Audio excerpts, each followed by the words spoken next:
ಹೋಟೆಲಲ್ಲಿ ನಡೆದಂತ ಪಾರ್ಟಿಲಿ soft drink ಅಂತ ಸುಳ್ಳು ಹೇಳಿ ಮಾತ್ರೆ ಮಿಕ್ಸ್ ಮಾಡಿದ ಜ್ಯೂಸ್ನ ಇಂಚರಾಳಿಗೆ ಕೊಟ್ಟಿದ್ದು.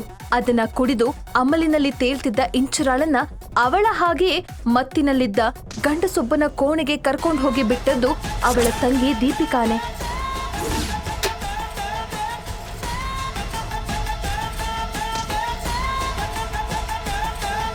ಆ ರೂಮಲ್ಲಿ ಏನ್ ನಡೀತು ಅಂತ ಮತ್ತಿನಲ್ಲಿದ್ದ ಇಂಚರಾಳಿಗೆ ಗೊತ್ತೇ ಆಗ್ಲಿಲ್ಲ. ಅಕ್ಕ ಅಕ್ಕ ನಮ್ಗೆಲ್ರಿಗೂ ಮೋಸ ಮಾಡ್ಬಿಟ್ಲು. ಅಯ್ಯೋ ಪಾಪ, ಮಯೂರ್ಗೂ ಮೋಸ ಮಾಡ್ಬಿಟ್ಲು.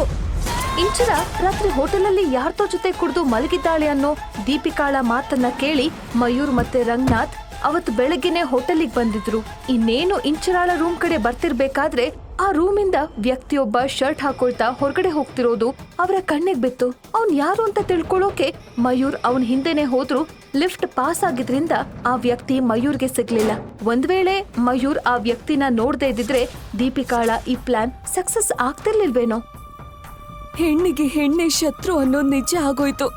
ಮಯೂರ್ ಜೊತೆ ಸುಖವಾಗಿ ಸಾಗ್ಬೇಕಾಗಿದ್ ನನ್ ಜೀವನನ ನನ್ ತಂಗಿನೇ ಹಾಳು ಮಾಡ್ತಾಳೆ ಅಂತ ನನ್ ಕನ್ಸಲ್ಲೂ ಅನ್ಕೊಂಡಿರ್ಲಿಲ್ಲ. ನಾನು ಇಲ್ಲೇ ಇದ್ರೆ ಅವ್ರ ಪ್ರೆಸ್ಟೀಜ್ಗೆ ಧಕ್ಕೆ ಆಗತ್ತೆ ಅಂತ ನನ್ನ ಅಮೆರಿಕ ಕಳ್ಸೋ ನಿರ್ಧಾರ ಮಾಡಿದ್ರು.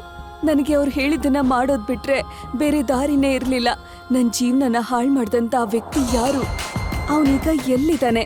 ಈ ಪ್ರಶ್ನೆಗಳಿಗೆಲ್ಲ ಉತ್ತರ ಒಂದಲ್ಲ ಒಂದಿನ ನನಗೆ ಸಿಕ್ಕೇ ಸಿಗತ್ತೆ. ಅವತ್ ರಾತ್ರಿ ನಂಗೆ ಗೊತ್ತಿಲ್ದಿರೋ ಹಾಗೆ ನಾನ್ ಮಾಡದಂತ ತಪ್ಪು 5 ವರ್ಷ ಆದ್ರೂ ನನ್ನ ಕಾಡ್ತಾನೆ ಇದೆ.